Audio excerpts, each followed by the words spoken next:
إنما يخشى الله من عباده العلماء۔ اسی طرح سریہ زید جموم کی طرف حضرت زید بن حارثہ کا دستہ جموم میں بنو سلیم کی طرف گیا۔ یہ مدینہ طیبہ سے 4 میل کے فاصلے پر وادی نخل کے نواحی علاقوں میں واقع ہے۔ یہ دستہ ربیع الثانی میں گیا۔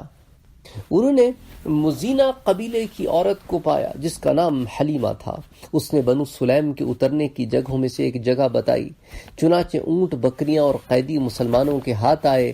ان قیدیوں میں حلیمہ مزنیہ کا خاوند بھی تھا۔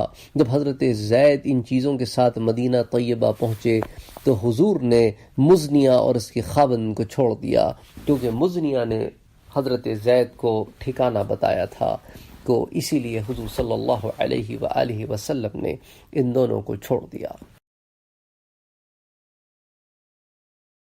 وفوق كل ذي